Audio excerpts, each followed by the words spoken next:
భారీ పేలుడు సంభవించింది. ఇరాన్ గల్ఫ్ కంట్రీస్ పైన చాలా భయంకరంగా దాడులు చేస్తూనే ఉంది. ఇరాన్ ఇజ్రాయెల్ అమెరికా యుద్ధంలో ఇప్పుడు Gulf countries the most affected కంట్రీస్గా ఉండిపోతున్నాయి. బహ్రెయిన్ పైన 10 చోట్ల ఈరోజు తెల్లవారుజాము నుంచి భారీ మిసైల్స్తో విరిపించబడింది ఇరాన్. దీంతో అక్కడ నుండి అమెరికా స్థావరాలనే టార్గెట్ చేస్తూ ఇరాన్ మిసైల్ వర్షం కురిపించింది.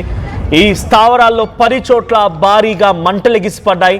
పలు మిసైల్స్ ని ఇంటర్సెప్ట్ చేసే ప్రయత్నం, అంటే తిప్పికొట్టే ప్రయత్నం బహ్రెయిన్ వైపు నుంచి జరిగినా ఏమాత్రం అవి సఫలీకృతం కాలేదు. 10 చోట్ల ఈ మిసైళ్లు వర్షం కురిసింది. మాల్స్, హోటల్స్ లో పెద్ద మొత్తంలో ఈ దాడి తాలూకా ఆందోళన రేకెత్తించడంతో వాటిని మూసివేయాల్సిందిగా బహ్రెయిన్ ప్రభుత్వం నుంచి కీలకమైన ఆదేశాలు కూడా జారీ అయ్యాయి. గల్ఫ్ దేశాలపైన ఇరాన్ ఇంకా ఈ ప్రతీకార దాడులు కొనసాగిస్తూనే ఉంది. దుబాయ్, బహ్రెయిన్, ఖతార్, సౌదీల్లో హైటెన్షన్ వాతావరణం నెలకొంది. ఒక రకంగా చెప్పాలంటే గల్ఫ్ కంట్రీస్ అన్నీ కూడా ఇప్పుడు అంధకారంలోకి నెట్టవేయబడ్డాయి. అమెరికాకి సపోర్ట్ చేసేటువంటి గల్ఫ్ దేశాలన్నీ కూడా ఇప్పుడు ఇరాన్ టార్గెట్ రేంజ్లో ఉన్నాయి. సో మనం ఒక ట్వీట్ చూస్తున్నాం. Seyed Abbas Araghchi, Israel has hit 2 of Iran's largest steel factories, a power plant and civilian nuclear sites among the other infrastructure. Israel claims it acted in coordination with the US. Syed Abbas Agharchi, atu Iranian defense minister, attack contradicts POTU's extended deadline for diplomacy. Iran will exact heavy price for Israel claims. So Iran ki సంబంధించినటువంటి defence minister Abbas Araghchi and tweet ఏంటంటే, Israel మా Iran steel factories పైన 2 చోట్ల power plants పైన దాడులు చేసింది. Civilian nuclear sites పైన కూడా దాడి చేసింది. చాలా పెద్ద మొత్తంలో ఇన్ఫ్రాస్ట్రక్చర్ ధ్వంసం అయిపోయింది. ఇజ్రాయెల్ ఏం చెప్తుందంటే, ఇది మేము ముమ్మాటికి యుఎస్ యొక్క సహకారంతో దాడి చేస్తామని ఇజ్రాయెల్ చెప్తోంది. So POTU's extended deadline for diplomacy. So attack contradicts POTU's extended deadline for diplomacy. అంటే చర్చల నేపథ్యంలో చర్చలు జరుగుతున్నాయని చెప్తూనే ఈ ఫేక్ చర్చలు అనేటువంటి మాటలను తీసుకొస్తూనే మరోవైపు దాడి చేస్తుందని చెప్పి అగార్చి అంటున్నారు. Iran will exact heavy price for Israeli claims. So వాళ్ళు చేసిన ప్రతీకార దాడిలో, వాళ్ళు చేసే దాడిలో భాగంగా ప్రతీకార దాడి, ఎగ్జాక్ట్ హెవీ ప్రైస్, ఎగ్జాక్ట్ అంతకంతకు ప్రతీకారం తీర్చుకుంటామనేది Iran defence minister Abbas Araghchi చెప్తున్నమాట. సో యాజ్ ఆఫ్ నో బహ్రెయిన్లో కూడా ఈ దాడులు జరుగుతున్నాయి. సో బహ్రెయిన్ వైపు నుంచే కాదు, యెమెన్ నుంచి కూడా ఇజ్రాయెల్ పైన ఇరాన్ దాడి చేస్తోంది. యెమెన్ హౌతీలు, అటు ఇరానియన్స్ సుప్రీం లీడర్ అలీ ఖమేనీకి గతంలో ఆయన ఎక్కువగా వారికి ఆర్థిక సహాయం చేయడం, వారికి అన్ని రకాలుగా వనరులు సమకూర్చడంలో హౌతీలు మొత్తం కూడా ఇరాన్కి సపోర్ట్గా మారిపోయారు.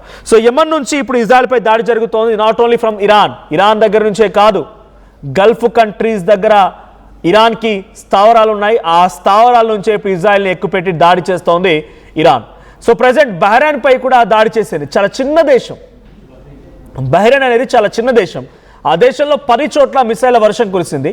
ఈ 10 చోట్ల కురిసిన మిసైళ్ల వర్షాన్ని ఇంటర్సెప్ట్ చేసే ప్రయత్నం కొంత అటు బహ్రెయిన్ వైపు నుంచి చేసినా ఏమాత్రం కూడా అది సరిపోలేదు. చాలా భయంకరమైన దాడులతో తెల్లవారుజాము నుంచి రెచ్చిపోతున్నటువంటి ఇరాన్ కట్టుదిట్టమైనటువంటి భద్రతా మధ్యలోనే ఈ దాడులు చేస్తోంది. చాలా పర్ఫెక్ట్ ప్రిసైజ్ టార్గెట్స్ ద్వారా అమెరికా స్థావరాలపైన, బహ్రెయిన్లో ఉన్నటువంటి అమెరికా స్థావరాలపైన ఇప్పుడు ఇరాన్ ఈ దాడిని కొనసాగిస్తోంది. సో ఈ దాడిలో ఎప్పటికప్పుడు పరిస్థితిని అంచనా వేస్తున్నామని చెప్పి అటు బహ్రెయిన్ మినిస్ట్రీ ఆఫ్ ఇంటీరియర్ ఒక స్టేట్మెంట్ని పాస్ చేసింది. So fresh Iranian strike in Bahrain today. A missile hit a facility in Bahrain causing a fire which has been brought under the control by emergency teams అక్కడ వచ్చినటువంటి మంటల్ని అదుపులోకి తెచ్చాయన్నట్టుగా అక్కడ ministry of interior చెప్తోంది. Air raid సైరన్స్ని మోగించారు. So సైరన్లు మోగడంతో అక్కడున్న పరిస్థితిని అంచనా వేశామన్నట్టుగా, అక్కడున్న పరిస్థితి మొత్తానికి కంట్రోల్ తీసుకొచ్చామన్నట్టుగా మినిస్ట్రీ ఆఫ్ ఇంటీరియర్ చెప్తోంది. సో దిస్ ఇస్ ప్రెజెంట్ ఇది ఒక మొదటి దాడి ఏం కాదు బహ్రెయిన్ పైన. This is not the first and last attack of Iran on Bahrain. So Bahrain పై జరిగిన ఫస్ట్ దాడో లేకుంటే చివరి దాడో కాదు. గత కొన్ని రోజులుగా ఈ దాడి జరుగుతూనే ఉంది. యుద్ధం మొదలైన నాటి నుంచి ఈ దాడి జరుగుతూనే ఉంది. సో ఈ దాడి జరుగుతున్న క్రమంలో యాజ్ ఆఫ్ నౌ బహ్రెయిన్ చాలా తీవ్రంగా నష్టపోయింది. సో బహ్రెయిన్లో చాలా భయంకరమైనటువంటి పరిస్థితి నెలకొంది. చాలా చిన్న దేశం పెద్ద మొత్తంలో అటాక్ ఎదుర్కొంటోంది. సో ఇరాన్ కేవలం బహ్రెయిన్ పైనే కాదు, గల్ఫ్ కంట్రీస్ అయినటువంటి Saudi, UAE and Dubai, heaven city లాంటి దుబాయ్ పైన కూడా ఈ దాడి కొనసాగిస్తోంది. సో బాలిస్టిక్ మిసైళ్లతో బాలిస్టిక్ మిసైళ్లతో వరుసగా ఈ దాడులు కొనసాగుతూనే ఉన్నాయి. సో బై ద టైం ఇప్పటివరకు జరిగినటువంటి ఈ దాడి ఓవరాల్గా బహ్రెయిన్లో ఎంత తీవ్రమైన నష్టం వాటిని చెప్పే ప్రయత్నం చేస్తాను నేను. ఎందుకంటే చాలా చిన్న దేశం, ఎక్కువగా అటాక్స్ ఎదుర్కొంటోంది, డ్రోన్స్ పడుతూ ఉన్నాయి, చాలా ఇబ్బందికర పరిస్థితి నెలకొంది. సో అక్కడ జరిగినటువంటి దాడుల ద్వారా ఎప్పటికప్పుడు అక్కడ ప్రభుత్వాలు కూడా అలర్ట్ అవుతున్నాయి, తిప్పికొట్టే ప్రయత్నం చేస్తూనే అక్కడ ఎమర్జెన్సీ సిచ్యువేషన్ తీసుకొచ్చినట్టుగానే సైరన్లు మోగించడం, మాల్స్ని క్లోజ్ చేయడం, హాస్పిటల్స్ని క్లోజ్ చేయడం, స్కూల్స్ అండ్ కాలేజెస్ని క్లోజ్ చేయడం, అంతా కూడా ఒక యుద్ధం సమయంలో ఎటువంటి ఎమర్జెన్సీ కండిషన్స్ ఉంటాయో అటువంటి కండిషన్స్ బహ్రెయిన్లో కనబడుతున్నాయి. సో ఇప్పటివరకు Manama, Bahrain capital city Manama ప్రాంతంలో రెసిడెన్షియల్ టవర్స్ పైన, హోటల్స్ పైన అటాక్ చేసింది ఇరాన్. జుఫైర్ అనేది ఇది యుఎస్ నావీ పోర్ట్, అది సో యుఎస్ సైనిక స్థావరం అది. ఆ సైనిక స్థావరం పైన, జుఫైర్ పైన కూడా ఇరాన్ అటాక్ చేసింది. తర్వాత ముహారక్ గవర్నెట్ అనేది ఇది ఫ్యూయల్ డిపోర్ట్ ఇది.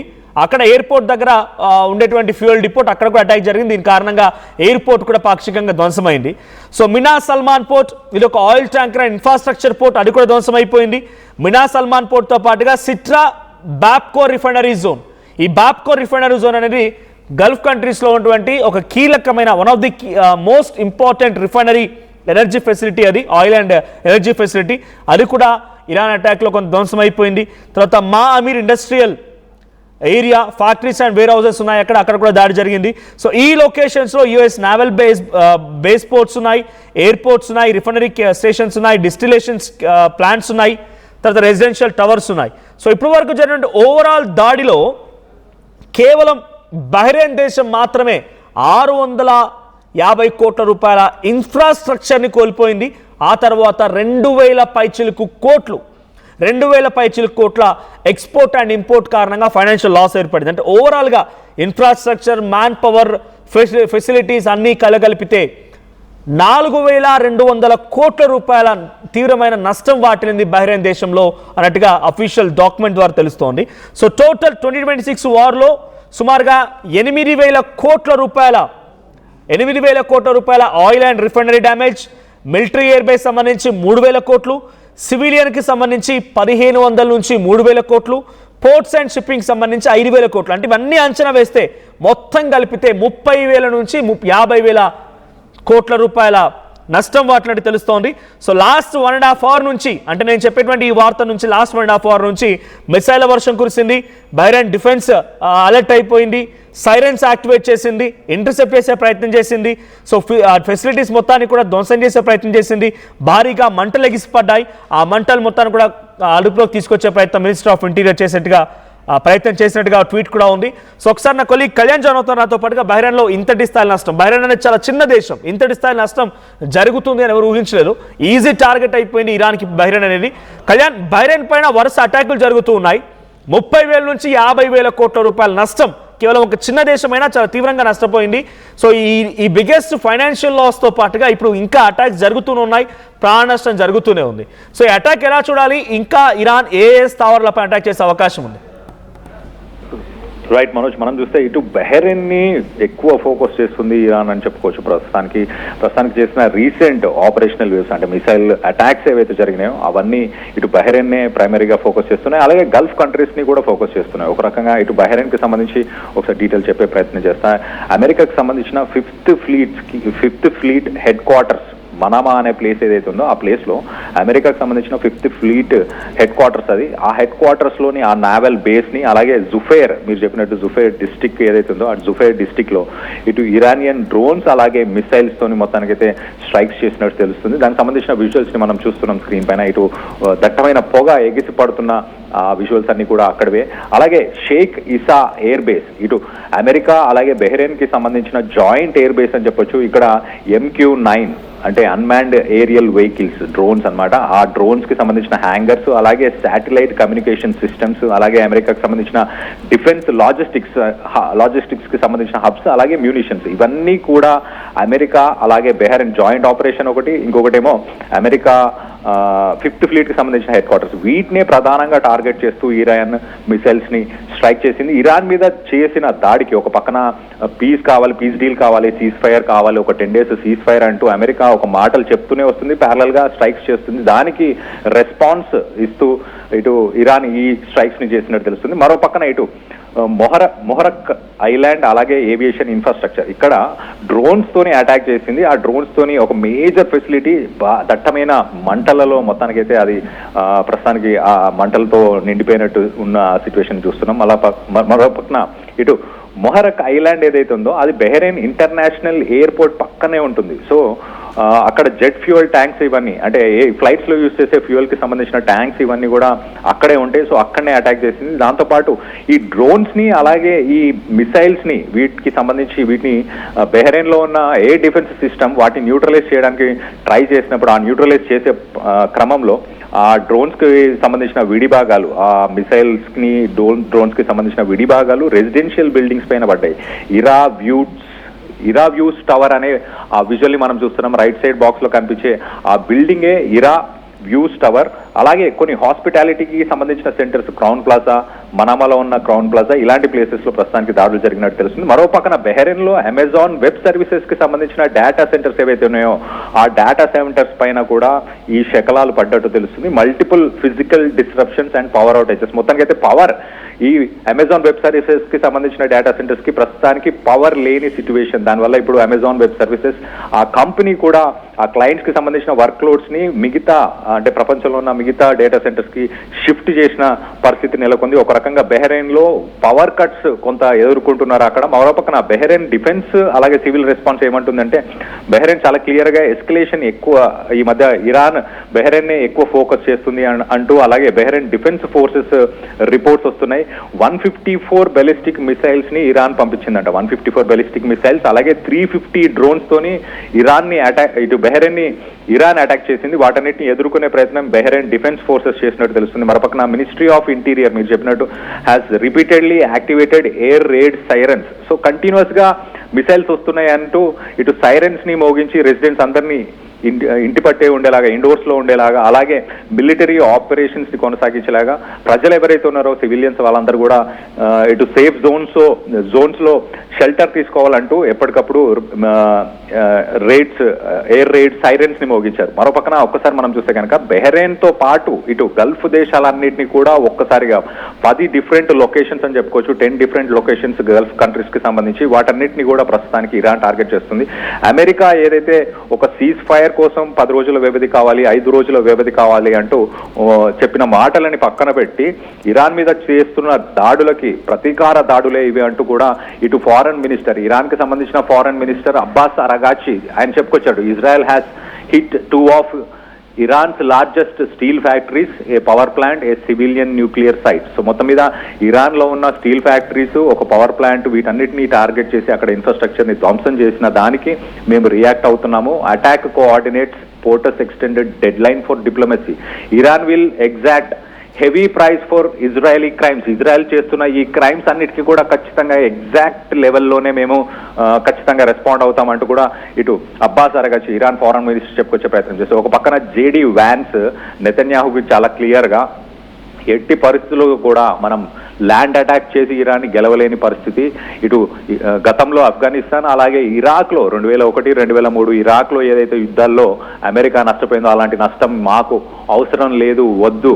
మేమేదైతే ఇనిషియల్ గా ఇరాన్ కి సంబంధించిన సుప్రీం లీడర్ ఆయతుల్లా అలాగే టాప్ లెవెల్లో ఉన్న లీడర్స్ అందరినీ మేము తొలగించాలనుకున్నాం.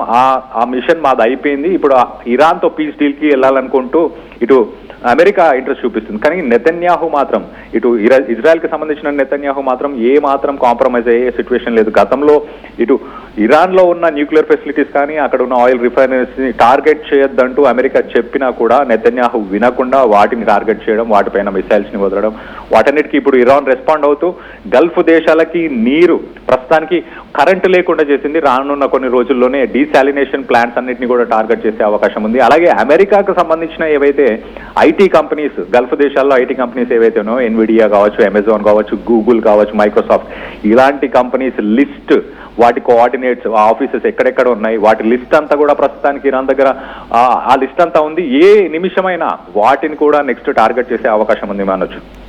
Right, thank you Kalyan. So మొత్తంగా బహ్రెయిన్ పైన 10 చోట్ల చాలా భయంకరమైనటువంటి దాడులు చేసింది ఇరాన్. ఆ 10 చోట్ల భారీగా మంటలు ఎగిసిపడడంతో మంటలు కూడా అదుపులోకి తీసుకొచ్చామని చెప్పి మినిస్ట్రీ ఆఫ్ ఇంటీరియర్, బహ్రెయిన్కి సంబంధించినటువంటి ఇంటీరియర్ మినిస్ట్రీ కీలకమైన స్టేట్మెంట్ కూడా పాస్ చేసింది. ఇటు ఇరాన్ పైన ఇజ్రాయెల్ కూడా చాలా భయంకరంగా దాడులు చేస్తోంది, ఇన్ఫ్రాస్ట్రక్చర్ దెబ్బ కొట్టిందన్నట్టుగా అటు Seyed Abbas Araghchi Iranian foreign minister కూడా ఒక కీలకమైన స్టేట్మెంట్ పాస్ చేశారు. యెమెన్ నుంచి ఇజ్రాయెల్ పైన ఇప్పుడు ఇరాన్ అటాక్ చేస్తోంది. ఈ అటాకింగ్ మోడ్ ఇంకా కొనసాగుతోంది. చాలా భయంకరమైనటువంటి విధంగా గల్ఫ్ కంట్రీస్ అన్ని కూడా ఫైనాన్షియల్గా లాస్ అయిపోయింది. ఫైనాన్షియల్తో పాటుగా ఇన్ఫ్రాస్ట్రక్చర్ లాస్ కూడా ఉంది. సో కేవలం బహ్రెయిన్ గురించి మనం మాట్లాడుకుంటున్నాం కాబట్టి బహ్రెయిన్ ఒంటరిగా కేవలం ఒక బహ్రెయిన్ దేశమే 30 నుంచి 50 వేల కోట్ల రూపాయల నష్టం వాటిల్లింది. ఓవరాల్గా ఇన్ఫ్రాస్ట్రక్చర్ కానీ, అక్కడ ఉండే బిల్డింగ్స్ కానీ, మాల్స్ కానీ, ఎక్స్పోర్ట్స్ కానీ అన్నీ కలిపి. సో ఈ స్థాయిలో అక్కడ ఫైనాన్షియల్ లాస్ ఏర్పడుతోంది. మరి యుద్ధం ముగుస్తుందా ఇప్పట్లో అంటే సిచ్యువేషన్ ఇంకా రోజు రోజుకి తీవ్రతరం అవుతుంది, కానీ యుద్ధం ముగిసేలా కనిపించట్లేదు. చూద్దాం మరి ఏం జరుగుతుందో.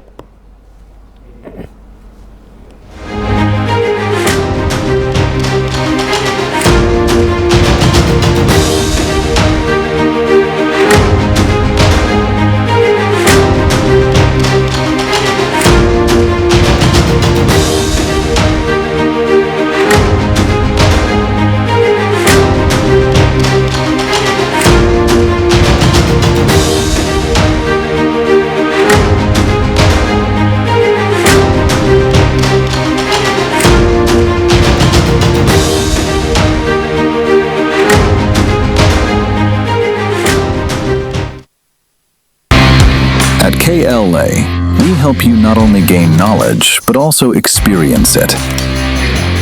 KL deemed to be university.